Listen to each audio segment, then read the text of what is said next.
मैं डॉक्टर देवेंद्र कुमार मिश्र, सहायक professor JLS college Majhwalia, west Champaran, department of history. आज हम बच्चे भारत में सातवाहन काल के सामाजिक, आर्थिक और सांस्कृतिक विशेषताओं के विषय पर आप लोगों से चर्चा करेंगे और इसके विषय में संक्षिप्त रूप से, चूँकि अभी परीक्षा का समय आ गया है और इन प्रश्नों का हल संक्षेप में आप लोगों को बताने और समझाने का प्रयास करेंगे। लॉकडाउन के पश्चात आज तक ऑनलाइन ही पढ़ाने का अवसर प्राप्त हो रहा है। जब हम आप लोगों से वर्ग में संचालन करते हुए आप लोगों से जब रूबरू होंगे तो विशेष रूप से इस पर हम अपनी टिप्पणी आप लोगों के समक्ष रखने का प्रयास करेंगे।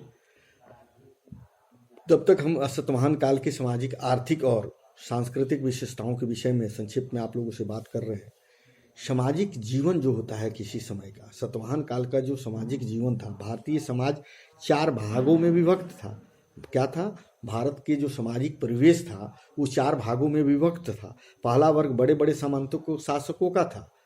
पहला जो भाग था वो बड़े बड़े समानता और जमींदारों के और शासकों के हाथ में था। उन्हें राज्य की ओर से महारथी, महासेनापति, महाभोज आदि की उपाधियां मिली हुई थी। कौन लोगों को? जो बड़े बड़े लोग थे उन लोगों को क्या क्या उपाधियां मिली थी? जैसे महारथी की उपाधि मिली थी, महासेनापति की उपाधि मिली थी, महाभोज आदि की उपाधियां मिली हुई थी। वे समाज के उच्च वर्ग के अंग थे। ये लोग समाज के सबसे ऊंचे पैदान पर रहने वाले लोग थे। ये ऊंचे वर्ग के लोग थे जिन्हें इन सब उपाधियों से सम्मानित किया गया था।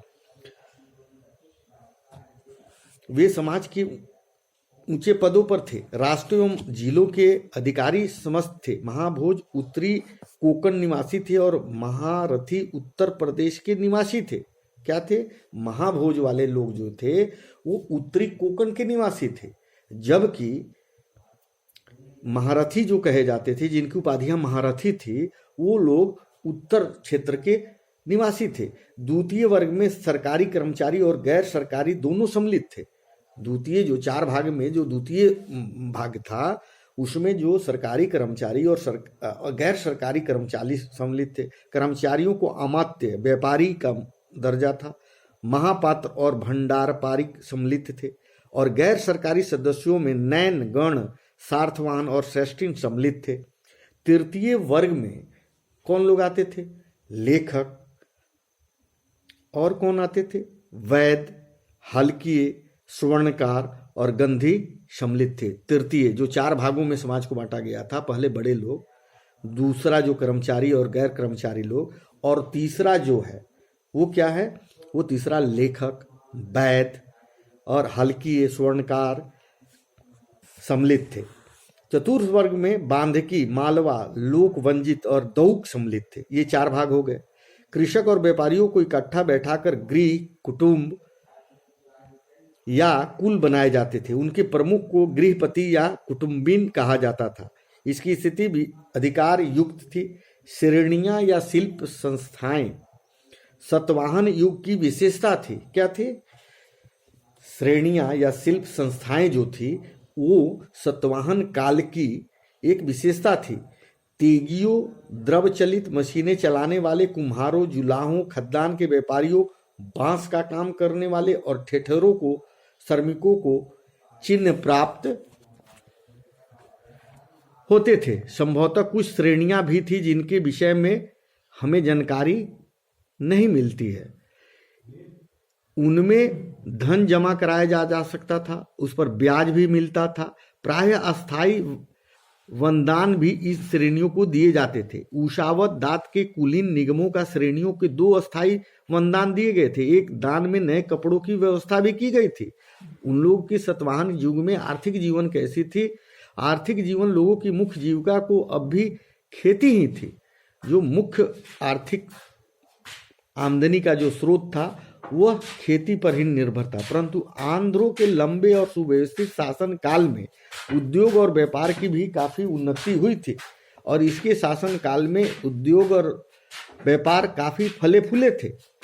बहुत व्यवसाय वालों ने अपनी अपनी सामूहिक संस्थाएं या श्रेणियां बना ली थी, जैसे धानिक, कुंभकार, कीलक, निकाय अथवा कोकिल, बुनकर, तिसलिप, कामाकार, वंशकर, गांधिक आदि। इन व्यवसायों को अपने निकाय, निगम या श्रेणियां थी जो व्यवसायों को संगठित करती थी और बैंक के रूप में ब्याज पर दूसरों को निधियां रखती थी तथा अपना धन ब्याज कर दूसरों को उधार भी देती थी। देश के विभिन्न प्रदेशों और नगरों को मिलाने वाले सड़कों और मार्ग बने हुए थे। क्या थे? देश के विभिन्न प्रदेश एक दूसरे प्रदेश से आने जाने और नगरों को मिलाने के लिए सड़कों का निर्माण हुआ था और काफी सुगम रास्ते बने हुए थे जिससे व्यापार करने में व्यापारियों को काफी सहूलियतें मिलती थी। एक जगह से दूसरी जगह वस्तुओं का आदान प्रदान होता था। दक्षिण भारत में पटन, तगर, नासिक, जुंगार, करहाड़ आदि नगर प्रसिद्ध व्यापार केंद्र थे। क्या थे ये सब नगर? व्यापार की दृष्टि से नासिक, पटन, जुंगार, करहाड़ दक्षिण भारत में ये व्यापार के मुख्य केंद्र थे। पश्चिम के देशों में समुद्री व्यापार भी होता था। पश्चिम तट को प्रसिद्ध बंदरगाह भड़ाच, सुपात, कल्याण आदि यहाँ से जहाज पश्चिमी देशों के लिए रवाना होते थे और बाहर के जहाज यहाँ ठहरते थे। एक देश से दूसरे देश में व्यापार करने के लिए जल मार्ग का प्रयोग किया जाता था और जल मार्ग के द्वारा ही यहाँ की वस्तुएं दूसरे देश में या दूसरे देश की वस्तुएं हमारे देश में आया जाया करती थी और ये व्यापार का ये तरीका था, सड़क मार्ग और जल मार्ग। व्यापार, क्रय विक्रय और विनिमय हेतु कई प्रकार के सिक्कों का भी प्रचलन था।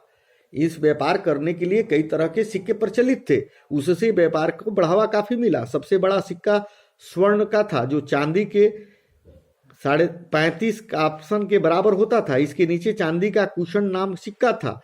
करशानन सबसे छोटे चांदी और तांबे के सिक्के होते थे जो साधारणतः व्यवहार में आते थे, जो दिनचर्या के क्रय और विक्रय के लिए इस पैसे का उपयोग किया जाता था। इस युग में वैदेशिक व्यापार भी विशेष उन्नति हुई। मौर्य वंश के अंतिम समय में भारत के उत्तर पश्चिम के यमन राजाओं के साम्राज्य स्थापित हो गए थे।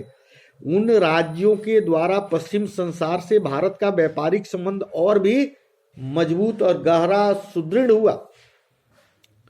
भारतीय पश्चिम सागर तट के व्यापारियों में अरब देशों के मिस्र तक देशों के व्यापार करना प्रारंभ कर दिया था। तत्कालीन मिस्र की राजधानी अलेक्जांड्रिया व्यापार, शिक्षा और सांस्कृतिक जागरूकता का केंद्र बनी हुई थी। ये व्यापार के लिए, शिक्षा के लिए बहुत ही महत्वपूर्ण जगह था। ये एक तरह से केंद्र था। यहाँ बहुत ही समृद्ध, मिस्र की राजधानी अलेक्जांड्रिया में व्यापार काफी समृद्ध था। फलतः भारतीय व्यापारिक प्राय इस नगर में आया जाया करते थे।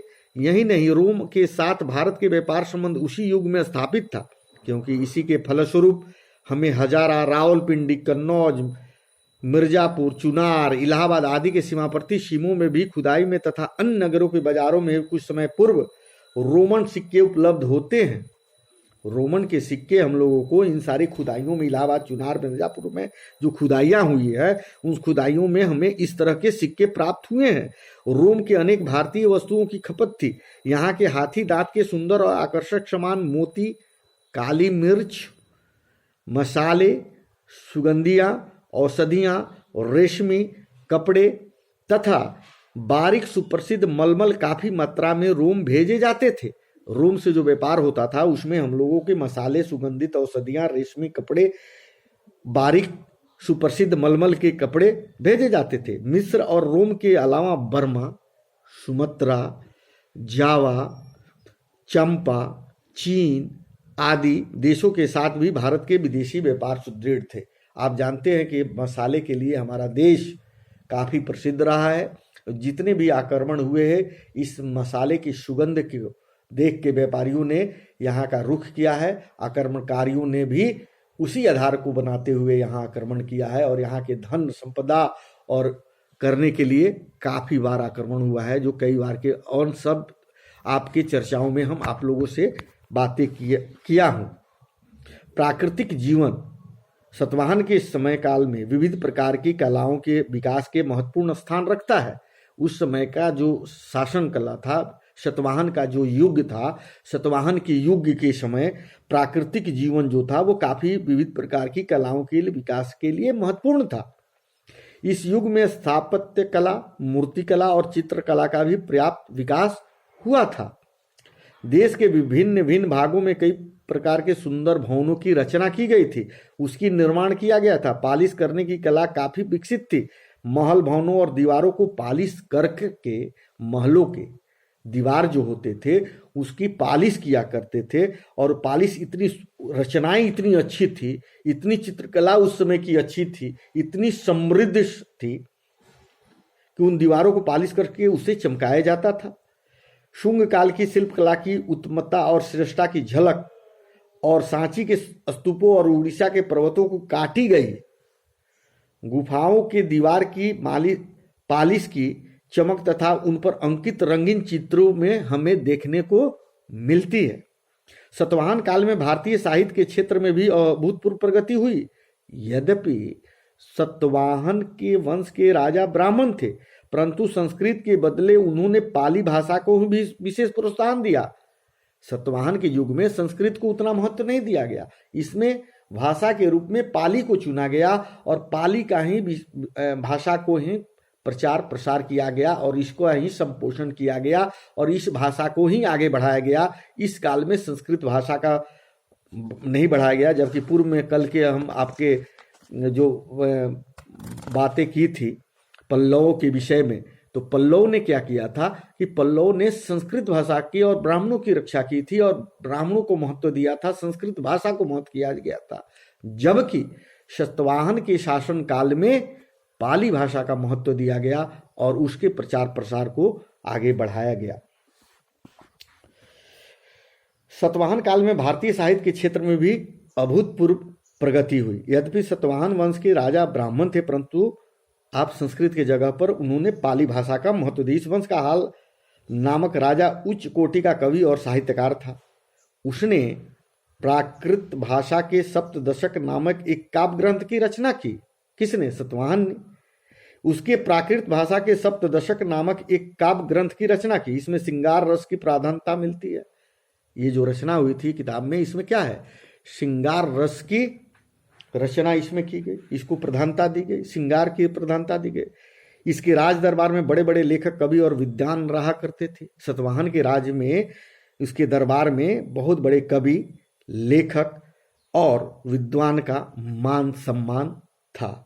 सतवाहन युग के गुणाढ़ नामक और अति प्रसिद्ध कवि हुआ करता था, जिसके बृहद कथा नामक पुस्तक प्राकृत भाषा में लिखकर राजा के समक्ष प्रस्तुत किया था।